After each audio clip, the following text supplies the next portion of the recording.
یہ کہہ دینا کہ بابت شہی کوئی نہیں، ایک لفظ آپ نے یہاں پر استعمال میں نے تو اس کا ریپیٹ کیا۔ جی جو بھی ہے، وہ جس نے بھی کیا ہے، اگر وہ ایک بندے سے کسی نے کہا یار میں مشہور ہونا چاہتا ہوں، اس نے کہا کعبہ شریف کے اندر جا کے ادھر باہر حرم میں گندگی ڈال دے تو مشہور ہو جائے گا۔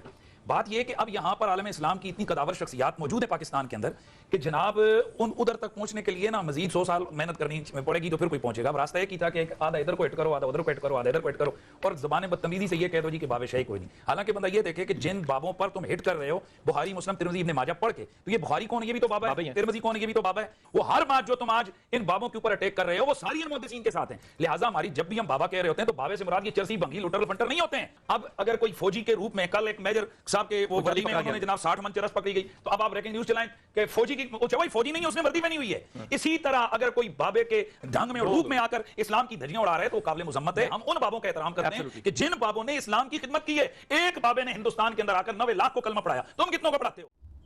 پوائنٹ نمبر 1 انہوں نے کہا کہ اگلے زمانوں میں کوئی شخص تھا، اس کو مشہور ہونے کا شوق تھا، اور اسے کسی نے مشورہ دیا کہ تم جا کے کعبہ شریف میں گند کر دو، یعنی ایز اے ٹائلٹ کعبہ شریف کو یوز کرو، تو اتنی بڑی ایکٹیویٹی جب تم پرفارم کرو گے تو خود بخود تمہیں مشہوری مل جائے گی۔ آپ یہ دیکھیں، یہ علماء کی لینگویج آپ دیکھیں، یعنی سٹارٹ کس سے یہ کر رہے ہیں؟ گند تمہارے بزرگوں نے ڈالا۔ جو شخص پچھلے 12-13 سال سے، پچھلی 12-13 صدیوں کا گند صاف کر رہا ہے، اسے یہ تانا دے رہے ہو کہ وہ گند کر رہا ہے؟ کبھی یہ کہتے ہو کہ یہ بیٹھتا ہی گندی مکھی کی طرح گند پہ ہے، تو یہ بھی بتایا کرو یہ گند تمہارے بزرگوں کا پھیلایا ہوا تھا۔ انجینئر محمد علی مرزا صاحب کو میں نے نیٹ پر بہت سرچ کیا، دیکھا تو ان کا بھی کام یہی ہے، کبھی دیوبندی حضرات کی کتابوں میں ان کی غلطیاں تلاش کرتے رہتے ہیں، کبھی بریلوی حضرات کی کتابیں کھول کے اور ایک ایک صفحے میں وہ مکھی کی طرح یوں ان کی غلطیاں، گندی مکھی آپ نے دیکھی ہوگی، وہ ہمیشہ گند پر بیٹھتی ہے۔ یہ ایک تہمت بنتی جا رہی ہے، بلکہ اس کو بہت کنڈیم کیا جاتا ہے اور یہ کہا جاتا ہے کہ تو بابے ہیں، ان کی اپنی دنیا ہے، اور بابوں کا جہاں اور ہے، کتابوں کا جہاں اور ہے۔ مجھے یہ بتائیے گا کہ انسان اگر کسی بھی معاملے میں اپنی روایت کے ساتھ جڑتا ہے، اپنے بزرگوں کے ساتھ کوئی عقیدت پیدا کرتا ہے، ان کے ساتھ کوئی تعلق استوار کرتا ہے، تو مذہبی لحاظ سے، دینی لحاظ سے، خدا کی کتاب سے تعلق کے لحاظ سے یہ کیا کوئی چیز اس کی منافی کھڑی ہوئی ہے؟ اور جب ہم تنقید کرتے ہیں اپنے ماضی کی روایت کے اوپر اور کہا جاتا ہے کہ جی یہ تو بابوں کی اپنی دنیا تھی اور یہ بابے ہیں اور ہم تو صرف کتابی ہو کے رہنا ہے، تو ان میں سے کیا کس چیز کا انتخاب کرنا ہے، بابوں کا یا کتابوں کا؟ یہ کتابیں کیا آسمان سے براہ راست نازل ہوتی ہیں؟ ان کو بھی لوگوں نے لکھا ہے نا، تو آپ لوگوں سے بے نیاز کیسے ہو سکتے ہیں؟